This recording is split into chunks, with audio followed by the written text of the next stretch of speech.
So welcome to first video lecture for the pre VLSI course. So ఇక్కడ మనం ఈరోజు first network analysis అనుకున్నాం కదా. సో ముందు నెట్వర్క్ అనాలిసిస్ స్టార్ట్ చేద్దాము. Okay, so network analysis actually ఇది ఫస్ట్ టైం బోర్డ్ యూస్ చేయడం. So writing కొంచెం ఇనిషియల్గా ఇష్యూ ఉన్న విత్ టైం కొంచెం సెట్ అవుద్ది. సో నెట్వర్క్ అనాలిసిస్ ఈరోజు డేట్ వచ్చేసి నేను రికార్డ్ చేస్తున్న డేట్ 4/07/2025. సో ఇది ఎప్పుడు లైవ్ అవుతుందో తెలియదు, బట్ జస్ట్ మామూలుగా అంతే. ఓకే, సో నేను ఇక్కడ చెప్పే ప్రతిదీ డీటెయిల్డ్ గా మీరు లెక్చర్ చూస్తూ నోట్స్ అనేది రాసుకోవచ్చు. లేదు అంటే నేను ఇది మొత్తం అంతా పీడిఎఫ్ కింద చేసి అండ్ ఈ పీడిఎఫ్ కి ఈ పీడిఎఫ్ కి మొత్తం ఈ క్లాస్ సమ్మరీ అంతా ఒక హాఫ్ పేజ్ ఎంతో అయితే సమ్మరీ అటాచ్ చేసి దీని మీద బేసిక్స్ గా ఒక 5-6 క్వశ్చన్స్ గాని ఫ్రేమ్ చేసి ఇదంతా ఒక పీడిఎఫ్ కింద డిస్క్రిప్షన్ లో ఇస్తాను. బట్ ఇక్కడ ఏంటి అంటే బట్ అది ఫ్రీగా ఏమి ఉండదు. So it's just cost some 5 to 6 rupees. That's it. మీరు విన్నది నిజమే, ఇదేమి ఎక్కువ కాస్ట్ ఏం కాదు. సో ఇది జస్ట్ లైక్ అంటే ఎంతమంది రియల్ గా యూస్ చేస్తున్నారు material, and also if channel కొంచెం కాంట్రిబ్యూషన్ చేయడానికి, క్వాలిటీ పెంచడానికి ఈ అన్నిటికీ హెల్ప్ అవుతుంది. ఇఫ్ మీకు అదేమి మ్యాండేటరీ కాదు, మీరు ఈ డైరెక్ట్ గా లెక్చర్స్ విని డైరెక్ట్ గా నోట్స్ తీసుకున్నా ఇట్స్ ఓకే. బట్ మీరు కనుక వీడియోస్ నచ్చి మీరు కాంట్రిబ్యూట్ చేయాలంటే you can do in that way. So ఇక టైం వేస్ట్ చేయకుండా ముందు అసలు నెట్వర్క్ అనాలిసిస్ స్టార్ట్ చేద్దాం. సో నెట్వర్క్ అనాలిసిస్ అనేది చాలా బేసిక్ గా important thing. If VLSI prepare అయితే పక్కగా ఏ డొమైన్ ప్రిపేర్ అయినా నెట్వర్క్ అనాలిసిస్ నుంచి క్వశ్చన్స్ అయితే వస్తాయి. సో ఫస్ట్ ఆఫ్ ఆల్ మనం ఫస్ట్ నెట్వర్క్ అనాలిసిస్ అనగానే బేసిక్ ఫండమెంటల్ గా మనకి తెలియాల్సిన ఫస్ట్ థింగ్ ఏంటి అంటే అసలు ఎలక్ట్రాన్స్ అంటే ఏంటి. ఎలక్ట్రాన్ బోరింగ్ ఉంటుంది, but that's okay. So boring గానే ఉంటుంది, బట్ మరి అంత డీప్ గా ఏమి వెళ్ళము, బేసిక్స్ టచ్ చేసి వెళ్తాం అంతే. ఎలక్ట్రాన్ ఏంటి, అసలు ప్రోటాన్ ఏంటి, ఇవన్నీ ఏంటి అని. సో అసలు బేసిక్ గా ఫిజిక్స్ ఇవంతా ఇక్కడతోనే స్టార్ట్ అవుతాయి కదా. సో ఎలక్ట్రాన్, ప్రోటాన్ ఇవన్నీ ఏంటి అంటే ఫండమెంటల్ పార్టికల్స్ ఆఫ్ మ్యాటర్ అని చెప్పి డెఫినేషన్ ఉంటుంది. Fundamental particles of matter. Fundamental particles of matter అంటే ఏంటంటే ఏం ఉండదు అంతే. అది బై డిఫాల్ట్ అంటే వీటికి ఏంటి అంటే వీటికి అంతగా ఎక్స్ప్లెయిన్ చేసేది ఏమి ఉండదు. ఇంకా డెప్త్ గా వెళ్తే అసలు అనవసరం నాకు తెలిసినంత వరకు. సో ఇది జస్ట్ బై డెఫినేషన్ అట్లా ఉంటుంది fundamental particle of matter. But మనకి అది ఇంపార్టెంట్ కాదు. మనకి అసలు మొత్తం ఈ నెట్వర్క్ థియరీ కానీ, అసలు ఎలక్ట్రికల్ కానీ, ఎలక్ట్రానిక్స్ లో కానీ అన్నిటికంటే ఎక్కువ బేసిక్ ఫండమెంటల్ థింగ్ ఏంటి, చార్జ్. సో మనకి ఇంపార్టెంట్ అనేది ఏంటి, చార్జ్. సో మనం ఫస్ట్ డిస్కస్ చేయబోయేది కూడా చార్జే. ఏంటి అసలు చార్జ్ అంటే ఏంటి. సో చార్జ్ అనేది ఏవైతే పార్టికల్స్ ఉన్నాయి కదా, ఈ ప్రోటాను, ఎలక్ట్రాను, వీటికి ఉండే ఒక ప్రాపర్టీయే చార్జ్. ఓకే, సో వీటికి ఉన్న ప్రాపర్టీని చార్జ్ అంటారు కదా. సో ఈ చార్జ్ కి యూనిట్స్ ఏంటి. సో చార్జ్ ఉంది, దాన్ని ఎట్లా కొలుస్తారంటే దీని యొక్క యూనిట్స్ కూలుమ్స్. ఓకే, దీని యొక్క యూనిట్స్ కూలుమ్స్. దీన్ని మరి దేంతో రిప్రజెంట్ చేస్తారన్నా అంటే క్యూ. సో ఇవన్నీ మీకు ఆల్రెడీ తెలుసు, తెలియకపోతే జస్ట్ రిఫ్రెష్మెంట్ గా చెప్తున్నాను. సో మీరు కొంచెం స్పీడ్ పెంచుకుని చెక్ చేయండి, ఇట్స్ ఎనఫ్. సో చార్జ్ ని యూనిట్స్ కూలుమ్స్ అంటారు, క్యూ. సో ఇప్పుడు ఒక ఎలక్ట్రాన్ కి ప్రాపర్టీ అనేది చార్జ్ అన్నాం కదా. సో దాని ప్రాపర్టీ ఎట్లా చెప్తాం. లెట్స్ ఇప్పుడు ఒక ఎలక్ట్రాన్ ఉంది అంటే దానికి ప్రాపర్టీ అయిన చార్జ్ వాల్యూ ఎంత. సో ఎలక్ట్రాన్ అనేది మనకి ఎప్పుడు తెలుసు, electron is a negatively charged particle. Okay, so ఈ నెగిటివ్లీ చార్జ్ అనగానే చూసారు, దాని ప్రాపర్టీ గురించి చెప్తున్నాం, నెగిటివ్లీ చార్జ్. బట్ ఎంత, సో క్వాంటిఫై చేయాలి కదా. సో దాని చార్జే -1.6 ఇంటూ 10⁻⁻19 కూలుమ్స్ అనమాట. సో ఇక్కడ చూసినట్టయితే కూలుమ్స్ అనేది చార్జ్ యొక్క యూనిట్, ఇది దాని యొక్క వాల్యూ, ఇది దాని యొక్క సైన్. అలానే ఒక ప్రోటాన్ ఉందనుకోండి, దాని చార్జ్ ఏంటి. సో ఎలక్ట్రాన్, ప్రోటాన్ సేమే, బట్ దానికి ప్రోటాన్ ఆపోజిట్ సైన్స్ ఉంటాయి. బట్ దానికి ఉండే చార్జ్, దీనికి పాజిటివ్ చార్జ్ ఉంటుంది, బట్ దాని వాల్యూ మాత్రం 1.6 ఇంటూ 10⁻⁻19 కూలుమ్సే. సో రెండిట్లకి మీకు ఒక దానికి చార్జ్ ఎంత అనేది ఐడియా వచ్చింది కదా. ఇప్పుడు నార్మల్ గా ఏమంటారు, 1 కూలుంబ్ ఆఫ్ చార్జ్ ఉంది, 2 కూలుమ్స్ ఆఫ్ చార్జ్ ఉంది అంటారు కదా. సో ఏంటి అసలు what is this 1 coulomb of charge. What is 1 coulomb of charge అంటే ఏంటి. 1 కూలుంబ్ ఆఫ్ చార్జ్ అంటే, సో 1 కూలుంబ్ ఆఫ్ చార్జ్ అంటే ఏంటి అంటే నార్మల్ గా ఒక ఆటం తీసుకున్నాం అనుకోండి. లెట్స్ సే ఇది ఒక ఆటం అనుకోండి. నేను డ్రాయింగ్ బాగా ఇస్తున్నా, బట్ మీకు అర్థం అవుతుంది కదా. సో మీకు అర్థం కాకపోతే కామెంట్ సెక్షన్ లో అడగండి, నేను ఎక్స్ప్లెయిన్ చేస్తాను. మరి ఎక్కువ డౌట్స్ ఉంటే దాని రిలేటెడ్ వీడియో అయినా చేస్తాను. లెట్స్ సే ఇది ఒక ఆటం అనుకోండి. ఈ ఆటంలో నాకు మొత్తం 5 ఎలక్ట్రాన్స్ ఉన్నాయి. క్లియర్. సో ఇక్కడ ఒక 5 ఎలక్ట్రాన్స్ ఉన్నాయన్నమాట. సో అలానే ఈ ఆటం అనేది ఎప్పుడు న్యూట్రల్ అంటారు కదా. ఆటం అనేది అంటారు, బట్ తెలియకపోతే మనకు అంత డీప్ అవసరం లేదు, బట్ అట్లీస్ట్ ఎలా గుర్తుపెట్టు, ఒక ఆటం అనేది న్యూట్రల్ అంటారు. అంటే ఎన్ని నెంబర్ ఆఫ్ ఎలక్ట్రాన్స్ ఉన్నాయో అన్ని నెంబర్ ఆఫ్ ప్రోటాన్స్ ఉన్నాయి అనుకోండి. సో ఇప్పుడు ఏంటి, number of positives equals number of negatives అంటే ఏమవుతారు, మొత్తం అంతా కలిపి న్యూట్రల్ అయిపోయింది. సేమ్ అలాగే ఆటం ఇప్పుడు న్యూట్రల్ గా ఉంది. బట్ లెట్స్ సే దీని మీద ఒక ఫోర్స్ అప్లై ఏదో అయ్యి ఒక ఎలక్ట్రాన్ అనేది ఆటం నుంచి బయటకు వెళ్ళిపోయింది. ఓకే, సో ఒక ఆటం ఎలక్ట్రాన్ నుంచి ఆటం నుంచి బయటకు వెళ్ళిపోగానే ఇది ఏమైంది, ఇప్పుడు దాకా పాజిటివ్ ఈక్వల్ గా నెగిటివ్ ఉన్నాయి, సో ఇప్పుడు ఉన్న పలంగా ఏమైంది, ఒక ఎలక్ట్రాన్ వెళ్ళిపోవడం వల్ల పాజిటివ్స్ అనేవి నెగిటివ్స్ కంటే ఎక్కువ అయిపోయి. జస్ట్ మన మనుషుల్లాగే ఎప్పుడైనా మనం పాజిటివ్ క్వాలిటీస్ ఎక్కువ అనుకోండి మనం పాజిటివ్ గా ఉంటాం, మన నెగిటివ్ క్వాలిటీస్ ఎక్కువ అంటే మనం నెగిటివ్ అయిపోతాం. సేమ్ అలాగే ఆటం నుంచి ఎప్పుడైతే ఒక ఎలక్ట్రాన్ బయటకు వెళ్ళిపోయిందో ఈ ఆటం అనేది పాజిటివ్లీ చార్జ్ అయిపోయింది. సో ఈ పాజిటివ్లీ చార్జ్ అయింది, ఎంత పాజిటివ్లీ చార్జ్ అయింది, సో ఇప్పుడు 5 ప్రోటాన్స్ ఉన్నాయి మైనస్ 4 ఎలక్ట్రాన్స్ ఉన్నాయి. సో దీని రిజల్టెంట్ ఎంత అయింది, ఒక్క ప్రోటాన్ అయింది. ఒక్క ప్రోటాన్ అంటే చార్జ్ ఎంత అనుకున్నాం, positive, that is plus 1.6 into 10⁻⁻19 coulombs అనుకున్నాం. సో ఇప్పుడు నాకు ఒక్క ఎలక్ట్రాన్ వెళ్ళిపోతే ఇంత వచ్చిందంటే నాకు ఇప్పుడు 1 కూలుంబ్ కావాలి అంటే ఇలాంటి ఎన్ని ఆటమ్స్ కావాలి అనేది క్వశ్చన్ వచ్చింది అనుకోండి. సో అప్పుడు మీరు ఏం చేయాలి, సో 1.6 ఇంటూ 10⁻⁻19 ఇంతకి ఎంత అయితే అంతకి ఎంత అవుతుంది అని మనకు సరదాగా అంటారు. అదేంటి అంటే లెట్స్ ఇప్పుడు 1.6 ఇంటూ 10⁻⁻19 కూలుంబ్స్ ఉంది కదా, సో ఇంతకి ఎన్ని ఎలక్ట్రాన్స్ కావాలి, ఒక ఎలక్ట్రాన్ వెళ్ళిపోవాలి కదా. సో ఇంతకి ఇంత అయితే 1 కూలుంబ్ అంటే అంతకి ఎంత అవుతుంది, సో అర్థమైందా, ఇంతకి ఎంత అయితే అంతకి ఎంత అవుతుంది. లెట్స్ ఇప్పుడు ఇది ఎక్స్ అనుకున్నాం అనుకోండి, సో ఇప్పుడు దీన్నే క్రాస్ మల్టిప్లికేషన్ చేస్తారు. ఓకే, ఇప్పుడు క్రాస్ మల్టిప్లికేషన్ చేస్తే ఏమవుతుంది, ఎక్స్ ఈక్వల్స్ టు ఇది ఇటుపక్క వెళ్తుంది కదా 1 by X equals to x equals to 1 by 1.6 into 10⁻⁻19. So దీన్ని డివైడ్ చేస్తే మనకి ఎంత వస్తుంది,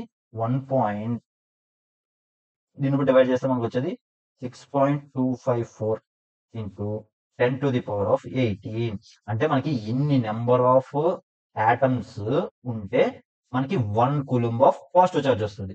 ఓకే, క్లియర్ కదా. సో ఇప్పుడు నాకు నెగిటివ్ చార్జ్ కావాలి, సో నెగిటివ్ చార్జ్ కావాలంటే ఏమవ్వాలి, ప్రోటాన్ వెళ్ళిపోవాలా, అట్లా కాదు చెప్తాను నేను.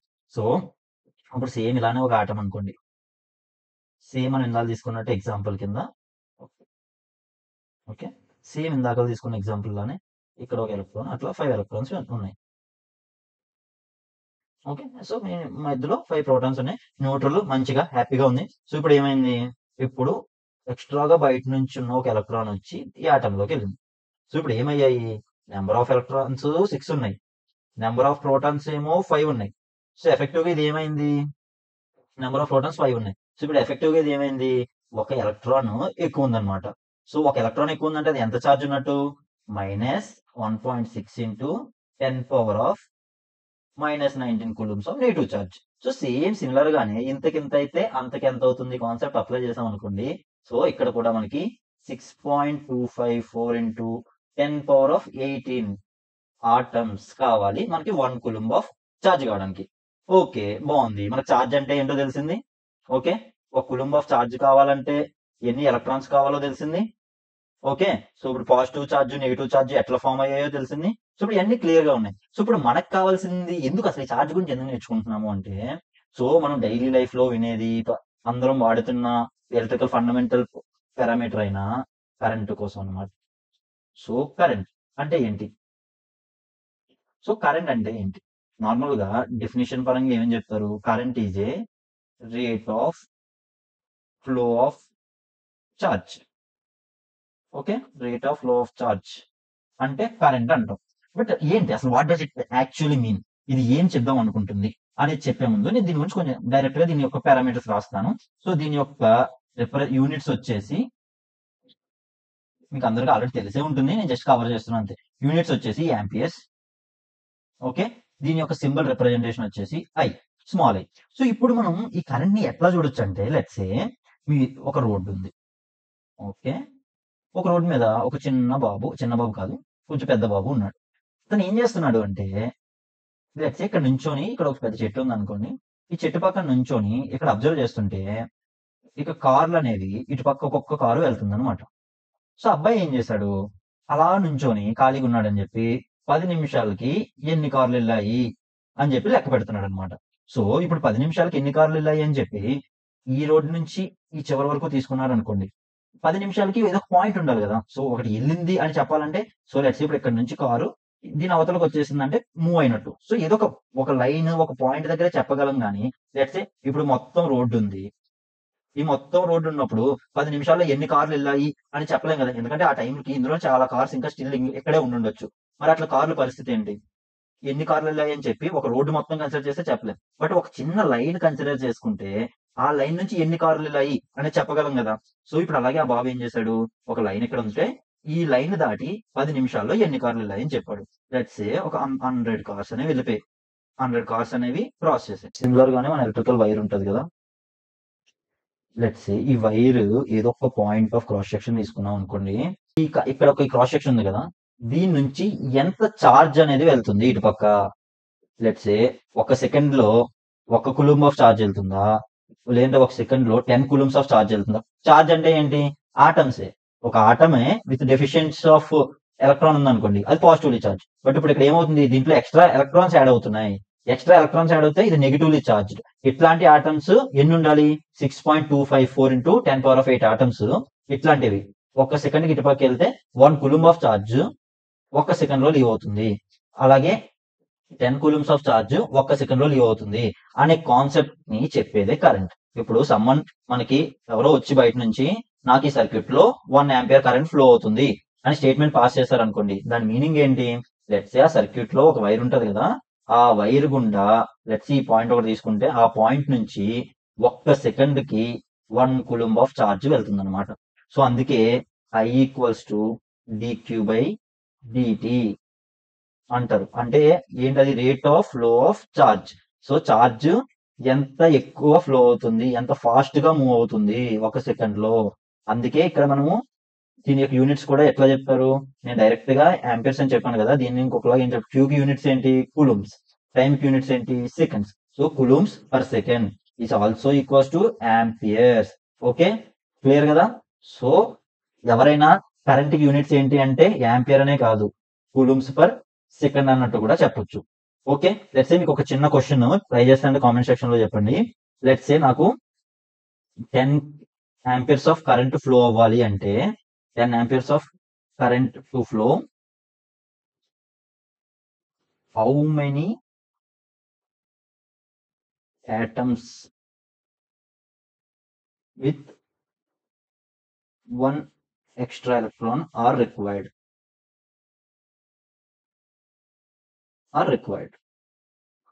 సో దీని ఆన్సర్ మీరు కామెంట్ సెక్షన్ లో చెప్పండి. సో ఓకే, మీకు అసలు ఇప్పుడు కరెంట్ అంటే ఏంటి అనేది ఒక క్లారిటీ వచ్చింది అనుకుంటుంది. ఇప్పుడు నెక్స్ట్ మనం చూడబోయే ప్రాపర్టీ ఆర్ చూడబోయే పారామీటర్ ఏంటంటే వోల్టేజ్.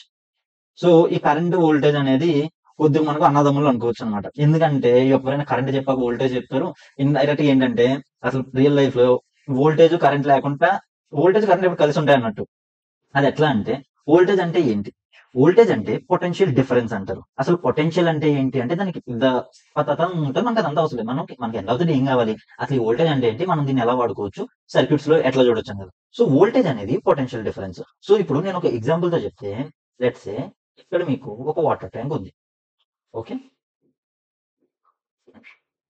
సో ఇక్కడ మీకు ఒక మంచిగా ఒక వాటర్ ట్యాంక్ ఉంది. ఓకే, ఫుల్ గా వాటర్ ఉంది.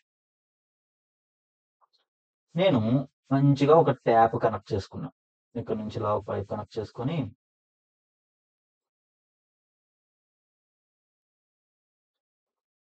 ఇక్కడ ఒక ట్యాప్ కనెక్ట్ చేసుకున్నా.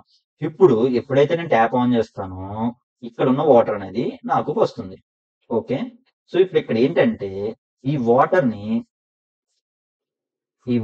ని చార్జ్ అనుకోండి.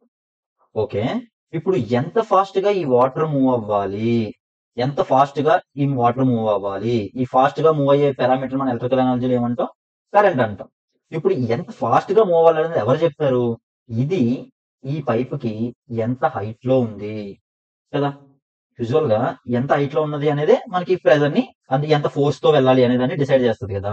సో ఈ ఇక్కడ నుంచి లెట్స్ ఇది 0 అనుకుంటే, ఇది సమ్ V వోల్ట్స్ అనుకుంటే, దీన్నే పొటెన్షియల్ డిఫరెన్స్ అంటారు.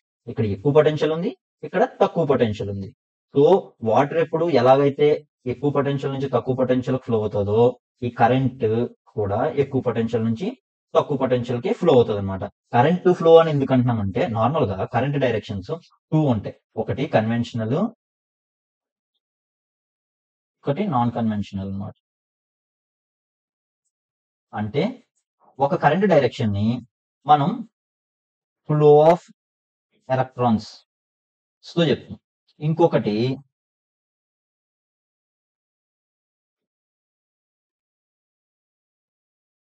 డైరెక్షన్ నుంచి చెప్తాం. డైరెక్షన్ ఆఫ్ కరెంట్ నుంచి చెప్తాం. వాట్ ఐ మీన్ ఈజ్, ఇప్పుడు ఒక బ్యాటరీ తీసుకుంటే,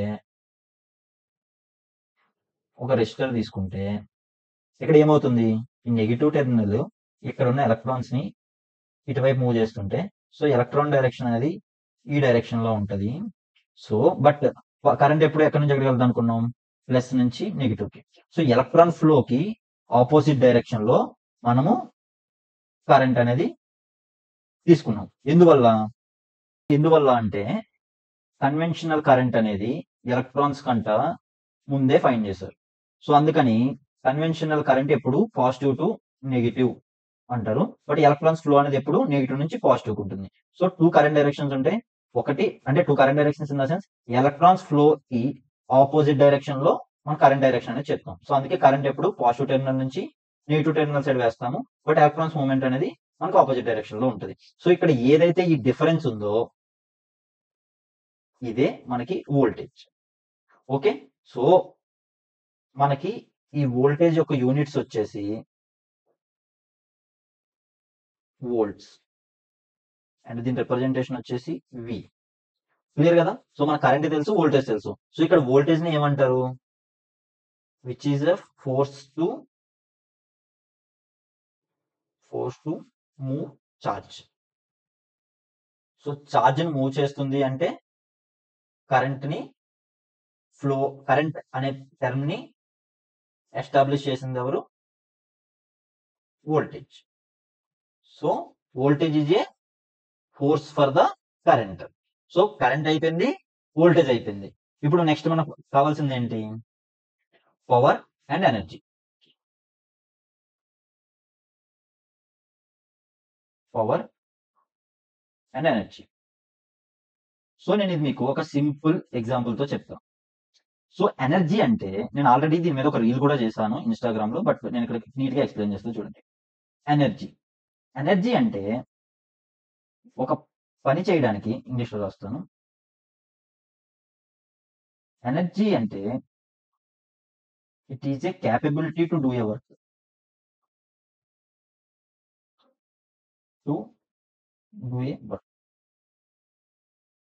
పవర్ అంటే rate of change of energy.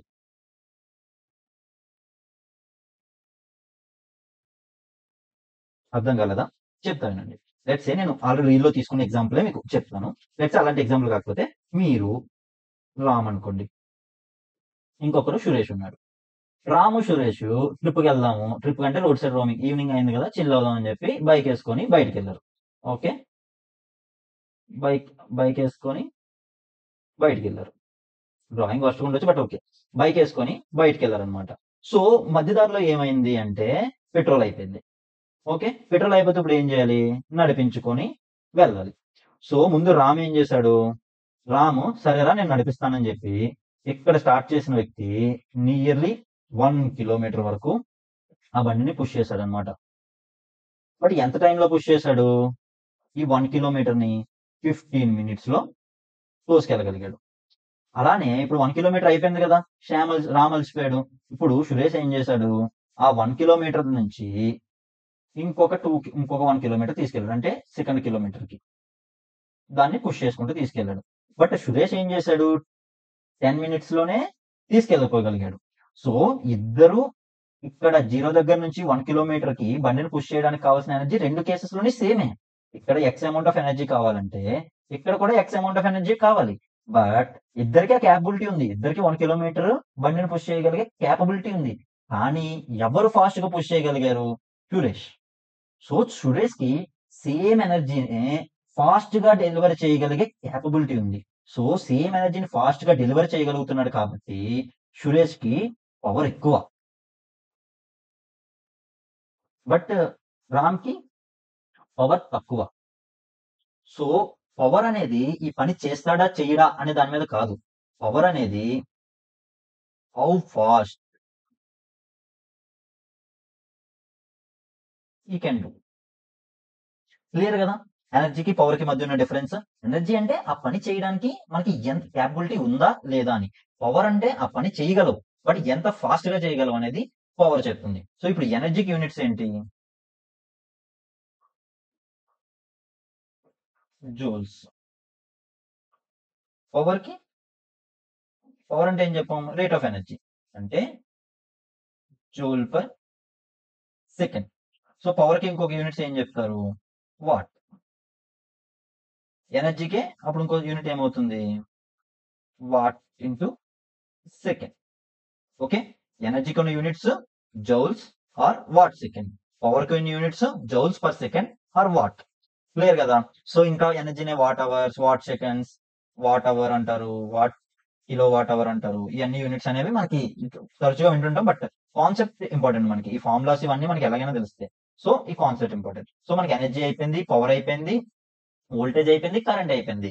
Now we can go in to the basics and fundamental elements of the network analysis. అవే ఎవరు?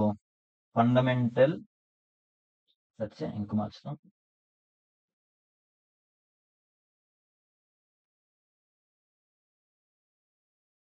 Fundamental elements. ఫండమెంటల్ ఎలిమెంట్స్ ఎవరు? Already మీరు చాలా సార్లు వినే ఉంటారు, బట్ మీకు జస్ట్ రిఫ్రెష్మెంట్ కోసం చెప్తున్నా. Resistor,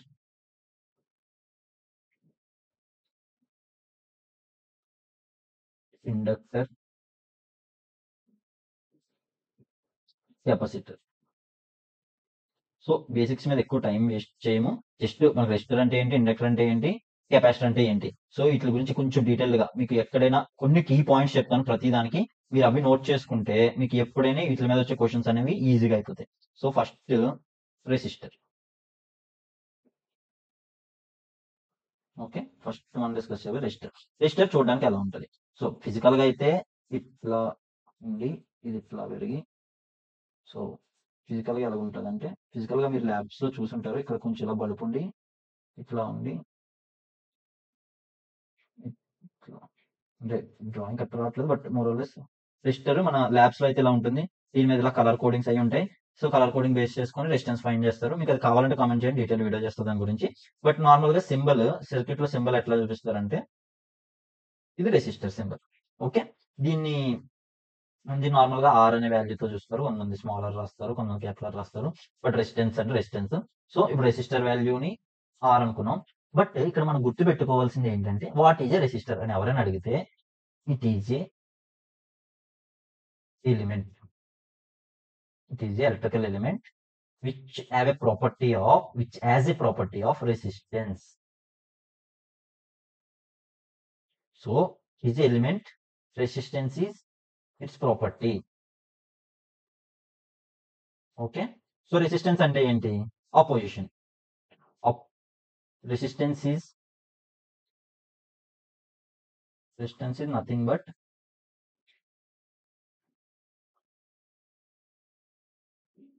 opposition.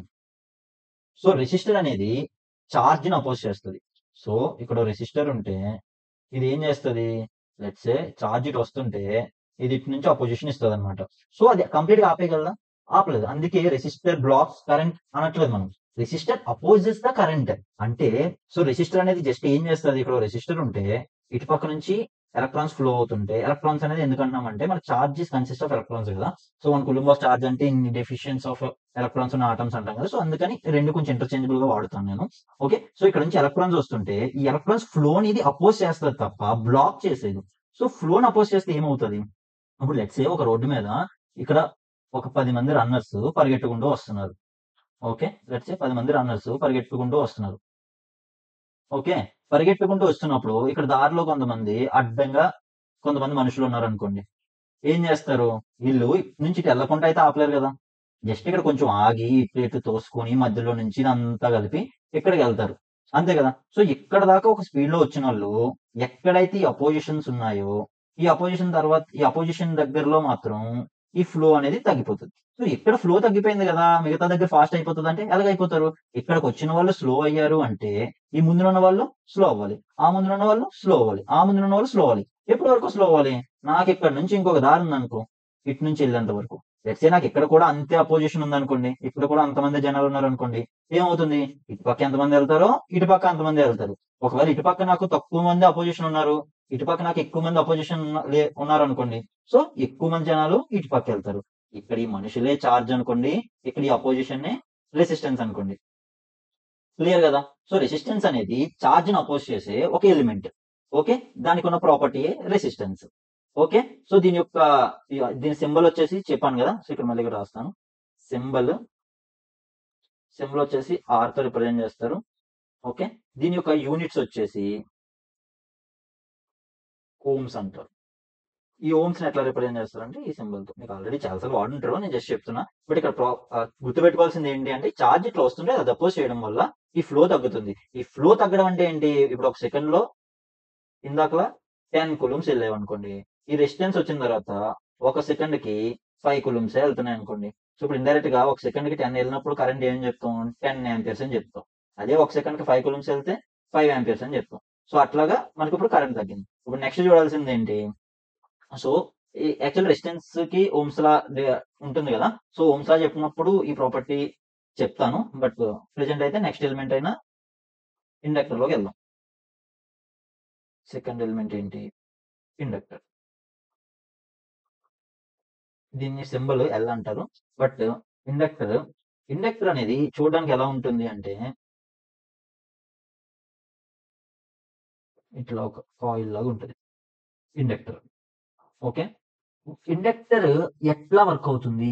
నార్మల్ గా ఇండక్టర్ ని మనం నార్మల్ ఎలా చూస్తాం? Inductor is element having property of opposing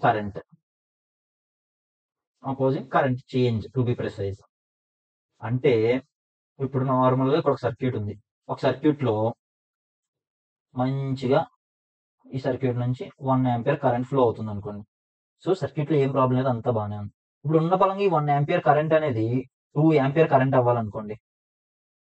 ఒకవేళ సర్క్యూట్ లో జస్ట్ రెసిస్టరే ఉంటే అదేం చేయదు, ఎందుకంటే అది ఎంత కరెంట్ వెళ్ళాలని ఫిక్స్ చేసేస్తుంది దానికి ఉన్న వోల్టేజ్ డిఫరెన్స్ బట్టి. బట్ ఈ 1 ఆంపియర్ నుంచి సడన్ గా 2 ఆంపియర్ అయినప్పుడు ఈ ఇండక్టర్ ఎలిమెంట్ లోపల ఉంటే సడన్ గా ఇది 2 ఆంపియర్ అవ్వనివ్వదు అనమాట.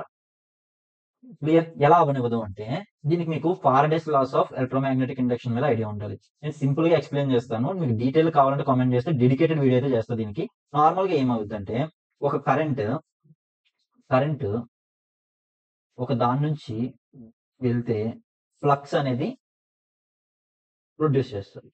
ఒక ఎలక్ట్రికల్ కరెంట్ కి ఎలక్ట్రోమాగ్నెటిక్స్ అంటే అదే కదా. ఒక కాయిల్ నుంచి కరెంట్ వెళ్తే అది ఫ్లక్స్ అనేది ప్రొడ్యూస్ చేస్తుంది. ఫారడేస్ లా ఏం చెప్తుంది అంటే, ఎప్పుడైనా చేంజ్ ఆఫ్ ఫ్లక్స్ అనేది లింక్ అయితే, చేంజ్ ఆఫ్ ఫ్లక్స్ అంటే ఏంటి? ఈ ఫ్లక్స్ ఏదైతే ప్రొడ్యూస్ అయిందో అది గనక చేంజ్ అయితే, అది వేరే కాయిల్ ఎక్కడైనా లింక్ అయింది అనుకోండి. లెట్స్ ఇక్కడ ఇంకో కాయిల్ ఉంది. ఇక్కడ ఇప్పుడు ఫ్లక్స్ ఇనిషియల్ గా ఇలా ఉండేది, ఉన్న పరంగా 1 ఆంపియర్ నుంచి 2 ఆంపియర్ అవగానే ఇప్పుడు వరకు తక్కువ ఫ్లక్స్ ఉండేది, సడన్ గా కరెంట్ ఎక్కడ అవ్వడం వల్ల ఎక్కువ ఫ్లక్స్ వస్తుందా? ఇప్పుడు ఈ చేంజ్ ఇన్ ఫ్లక్స్ లింక్ అయితే దీని నుంచే ఇంకొక కరెంట్ అనేది ప్రొడ్యూస్ అవుతుంది. క్లియర్ కదా? అంటే జస్ట్ ఫ్లక్స్ లింకేజెస్ వల్ల దీని ఎలక్ట్రోమాగ్నెటిక్స్ అంతా ఉంటుంది. యాజ్ ఆఫ్ మీకు తెలుస్తూ ఓకే, జస్ట్ నేను చెప్పే కాన్సెప్ట్ అయితే అది. సో ఇప్పుడు ఈ ఫ్లక్స్ ఏదైతే ఉందో ఆ ఫ్లక్స్ దీని యొక్క ఓన్ కాయిల్ దీనికే లింక్ అయ్యి ఇందులోనే ఇంకొక కరెంట్ అనేది ప్రొడ్యూస్ అవుతుంది. బట్ లెన్స్ లా ఏం చెప్తుంది? లెన్స్ లా ఏదైతే కరెంట్ ఒక ఫ్లక్స్ వల్ల ప్రొడ్యూస్ అవుతుందో, సో ఇక్కడ నేను రాస్తాను, అకార్డింగ్ టు లెన్స్ లా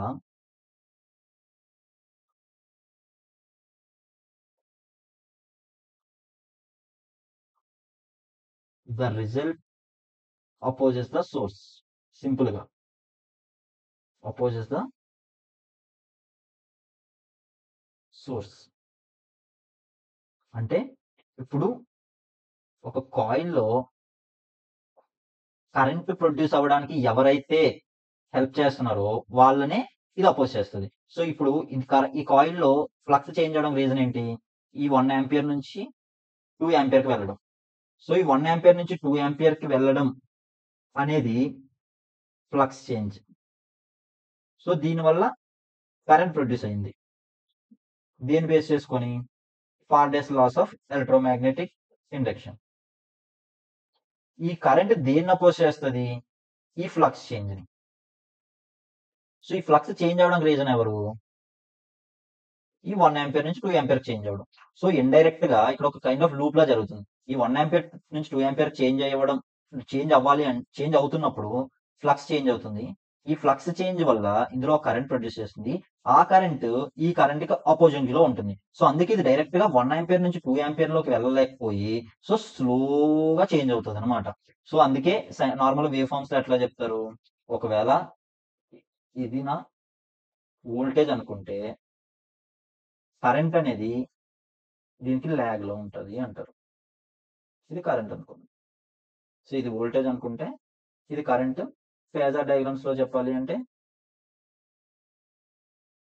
ఇది నా వోల్టేజ్ అనుకుంటే లెట్స్ ఇది నా కరెంట్ అనుకోవచ్చు అన్నమాట. ఇది ల్యాగ్ లో ఉంది. ఎంత యాంగిల్? సో 5 అనే యాంగిల్. సో క్లియర్ కదా. సో ఇండక్టర్ అనేది ఒక ఎలిమెంట్, ఇది సడన్ గా కరెంట్ చేంజ్ అవుతే దాన్ని అపోజ్ చేస్తుంది అనమాట. క్లియర్ కదా. సో దీని యొక్క రిలేషన్ ఎలా ఉంటుంది, equals to LdI/dt.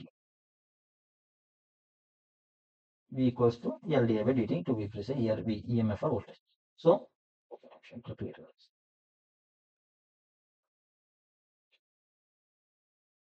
V equals to LdI/dt అనేది దీని యొక్క రిలేషన్. అండ్ దీని యొక్క సింబల్ వచ్చేసి L, యూనిట్స్ వచ్చేసి హెన్రీ. క్లియర్ కదా ఇండక్టర్ అంటే. నెక్స్ట్ వచ్చేసి ద క్రూషియల్ ఎలిమెంట్, ఏదైతే మొత్తం విఎల్ఎస్ఐని ఎక్కువగా విఎల్ఎస్ఐలో కనిపిస్తుందో అదే ఎలిమెంటే కెపాసిటర్. నేను మీకు మంచి అనాలజీ చెప్తాను, నీట్గా వినండి. కెపాసిటర్.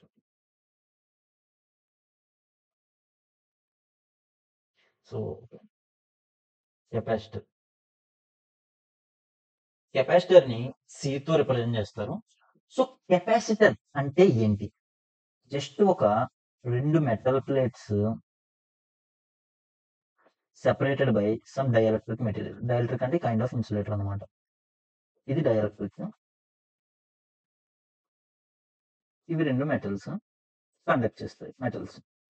సో ఇది ఒక కెపాసిటర్ ఫామ్ అయింది. సో ఇప్పుడు కెపాసిటర్ ఎట్లా వర్క్ అవుతుంది ఇదంతా మనకి ప్రెజెంట్ అయితే అవసరం లేదు. మీకు ఇంట్రెస్ట్ ఉంది అంటే కమెంట్ చేయండి, నేను దీని గురించి డీటెయిల్ గా వీడియో చేస్తాను. బట్ ఇప్పుడు మనకి ఇంపార్టెంట్ ఏంటంటే అసలు కెపాసిటర్ అంటే ఏంటి, ఎందుకు అసలు ఏం చేస్తుంది ఇది, అది కదా మనకి ఇంపార్టెంట్. కెపాసిటర్ మనం ఎట్లా చూడాలంటే, కెపాసిటర్ అంటే ఒక వాటర్ ట్యాంక్ అనుకోండి. ఎందుకు అనుకోమంటున్నాను చెప్పి, కెపాసిటర్ ఒక వాటర్ ట్యాంక్ అనుకుంటే అందులో ఏదైతే వాటర్ ఉంటుందో ఓకే దాన్ని చార్జ్ అనుకోండి. ఈ కెపాసిటర్ ఎంతైతే హైట్ వాటర్ వల్ల ఫిల్ అయిందో దాని వోల్టేజ్ అనుకోండి. ఈ కెపాసిటర్ యొక్క విడ్త్ ని క్యాప్ అనుకోండి, దాని యొక్క వాల్యూ అనుకోండి. ఓకే, కెపాసిటర్ లో రిలేషన్ ఎలా ఉంటుంది, Q equals to CV. Q అంటే మనకి ఏంటో తెలుసు, P అంటే ఏంటో మనకు తెలుసు. ఇప్పుడు సిని మనం డెరైవ్ చేస్తాం. So C equals to Q/V కదా. అంటే డెరైవ్ నుంచి ఎట్లా ఇక్కడ వచ్చింది రిలేషన్, ఎట్లా వచ్చింది ఈ రిలేషన్, ఎట్లా ఇదంతా డీటెయిల్డ్ గా మీకు కావాలి అంటే అడగండి, నేను చెప్తాను, ఎక్స్ప్లెయిన్ చేస్తాను. So C equals to Q/V relation వచ్చింది. సో ఇక్కడ మనం దీని రిలేషన్ ఎట్లా అర్థం చేసుకోవచ్చు అంటే, నా దగ్గర ఒక పెద్ద వాటర్ ట్యాంక్ ఉంది. ఓకే, దీని మీద కూడా ఆల్రెడీ షార్ట్ వీడియో చేశాను, బట్ ఇక్కడ నేను ఎక్స్ప్లెయిన్ చేస్తాను క్లియర్ గా. అదే ఇంకొక చిన్న ట్యాంక్ ఉంది. ఓకే, ఇప్పుడు ఇది మనం ఏదైతే వోల్టేజ్ అనుకుంటున్నామో ఆ వోల్టేజ్ అనుకోండి. ఇప్పుడు ఈ వోల్టేజ్ రీచ్ అవ్వడానికి చిన్న కెపాసిటీ, ఈ ట్యాంక్ లో ఎక్కువ వాటర్ కావాలా, ఈ ట్యాంక్ లో ఎక్కువ వాటర్ కావాలా? లెట్స్ సే దీని వాటర్ ట్యాంక్ ఏ అనుకోండి, దీని వాటర్ ట్యాంక్ బి అనుకోండి. ఎందులో ఎక్కువ వాటర్ కావాలి చూడగానే మనం చెప్పేస్తాం కదా, ఏ అనే దానికి ఈ లెవెల్కి రావడానికి ఎక్కువ వాటర్ కావాలి. మోర్ వాటర్, అవి కాదు కానీ మోర్ వాటర్. ఇక్కడ less water is sufficient. So దీన్ని బట్టి మీరు ఏం అర్థం చేసుకోవాలి, మీ దగ్గర ఒక క్యాప్ ఉంది, అది ఇనిషియల్ గా 0 వోల్ట్స్ ఛార్జ్ తో ఉంది. అంటే 0 వోల్ట్స్ అంటే ఏంటి, ఈ లెవెల్స్ లో ఉంది. ఇప్పుడు నాకు అది ఈ లెవెల్కి రావాలి అంటే ఏం చేయాలి మనం, జస్ట్ ఒక వాటర్ ట్యాంక్ ఉంది, వాటర్ ట్యాంక్ అసలు వాటర్ ఏం లేదు, అందువల్ల అది 0 దగ్గర ఉంది. ఇప్పుడు వాటర్ ట్యాంక్ ఉంది, వాటర్ ట్యాంక్ లో ఏమీ లేదు, ఇనిషియల్లీ 0 వాటర్. అంటే V of 0. Voltage at initial is 0 volts. Next నేను ఏం చేశాను, నీట్గా ఒక పెద్ద టంబ్లర్ పట్టుకొని ఇందులో వాటర్ వేస్తా ఉన్నాను. సో అప్పుడు ఏమైంది, సో ఈ టంబ్లర్ అనేది ఒక సైజ్ అనుకోండి, ఈ టంబ్లర్స్ లో సమ్ Q1 అనే ఛార్జ్ ఉంది. వాటర్ అంటే మనం ఏంటో చెప్పుకున్నాం కదా ప్రతిసారి ఎగ్జాంపుల్ లో, వాటర్ అంటే ఛార్జ్. ఇప్పుడు ఈ ఛార్జ్ ఇందులో వేస్తుంటే ఇది ఇట్లా ఫిల్ అవుతుంది. ఓకే, ఇది ఇలా ఫిల్ అవుతుంది. సో ఇప్పుడు సేమ్ ఇదే వాటర్ ని నేను ఇంకో చిన్న ట్యాంక్ లో వేసాను అనుకోండి. ఇప్పుడు నేను ఇదే వాటర్ ని ఇంకో చిన్న ట్యాంక్ లో వేస్తే, ఇదే వాటర్ ని ఇంకో చిన్న ట్యాంక్ లో వేస్తే చిన్న ట్యాంక్ ఆల్మోస్ట్ ఫిల్ అయిపోతుంది సేమ్ వాటర్ కి. సో ఇనిషియల్ గా 0 వాటర్ ఉన్నప్పుడు వోల్టేజ్ 0 అంటే సమ్ వాటర్ ఆఫ్టర్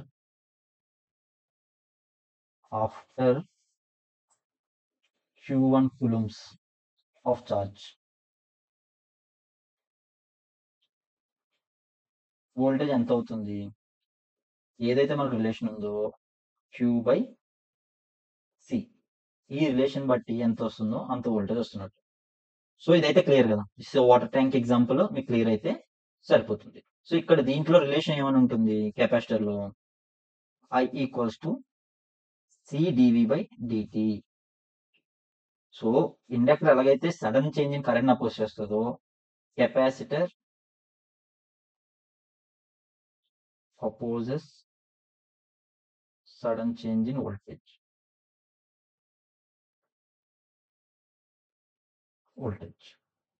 క్లియర్ కదా, capacitor sudden change in voltage ని అపోజ్ చేస్తుంది. సో నేను మీకు దీని రెసిస్టర్ ఇండక్టర్ గురించి కొన్ని ఇంపార్టెంట్ పాయింట్స్ అవి చెప్తాను. సో అవి వాటి చూసి మ్యాథ్స్ క్లాస్ అయితే ఎండ్ చేద్దాము. సో ఇది సో కెపాసిటర్ యొక్క యూనిట్స్, కెపాసిటర్ యూనిట్స్ ఫారడ్స్ అంటారు. ఓకే, దీని యొక్క రిప్రజెంటేషన్ వచ్చేసి సితో రిప్రజెంట్ చేస్తారు. క్లియర్ కదా. ఇప్పుడు important properties to remember for 3 important properties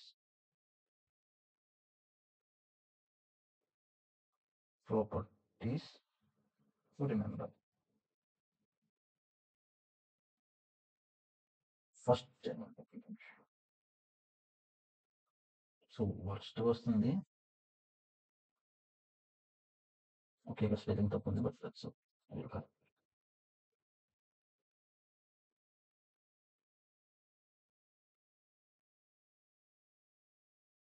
remember. So first resistor గురించి వస్తే,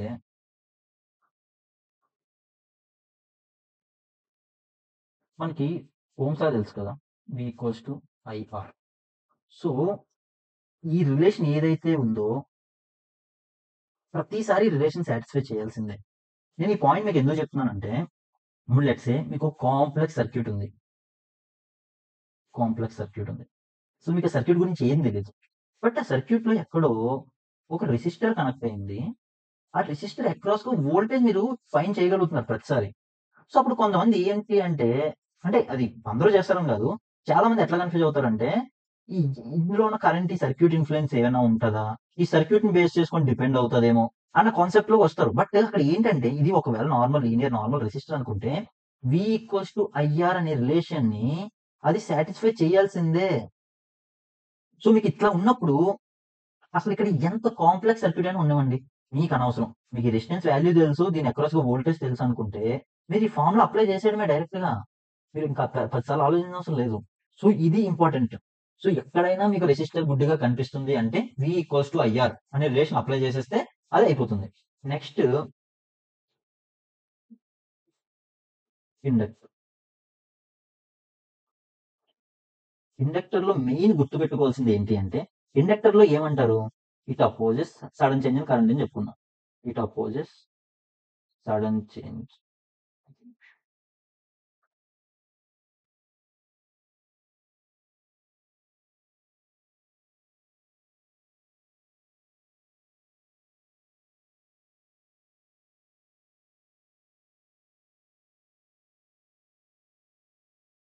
కరెంట్. బట్ ఇండక్టర్ కి దాని యొక్క వోల్టేజ్ మీద ఎటువంటి కంట్రోల్ ఉండదు. లెట్స్ సే ఇది ఒక ఇండక్టర్ ఉందనుకోండి, ఇనిషియల్గా ఐ ఆఫ్ 0 1 ఆంపియర్ ఉందనుకోండి. లెట్స్ సే సడన్గా మీరు 1 ఆంపియర్ నుంచి 2 ఆంపియర్కి చేంజ్ చేద్దాం అనుకుంటే చేంజ్ అవ్వకపోవచ్చు. బట్ ఇనిషియల్గా ఇండక్టర్ అక్రాస్గా విఎల్ అనే వోల్టేజ్ ఉందనుకోండి. Let's initially VL 0 is equals to 1 volt అనుకోండి. మీకు సడన్గా ఈ విఎల్ వోల్టేజ్ అనేది విఎల్ ఆఫ్ సమ్ టీ అనుకోండి. ఈ వోల్టేజ్ అనేది -1 వోల్ట్ అయిపోవచ్చు, -5 వోల్ట్స్ అయిపోవచ్చు, -10 వోల్ట్స్ కూడా అయిపోవచ్చు. సో ఇండక్టర్ అక్రాస్ గా వోల్టేజ్ అనేది ఇండక్టర్ డిసైడ్ చేయదు. So inductor controls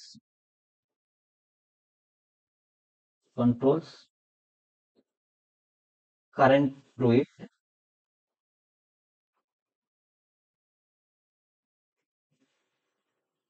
but it don't have any control over voltage across it.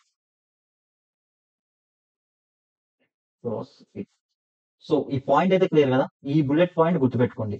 So sudden గా వోల్టేజ్ చేంజ్ అవుతుందంటే వోల్టేజ్ 1 వోల్ట్ ఉన్నది 100 వోల్ట్స్ అయిపోవచ్చు, -100 వోల్ట్స్ కూడా అయిపోవచ్చు ఇండక్టర్ కి. సో ఫైనల్ గా వచ్చేది ఎవరు? కెపాసిటర్. కెపాసిటర్ లో కూడా మీరు గుర్తుపెట్టుకోవాల్సింది ఏంటి? Capacitor it opposes or it controls voltage across it,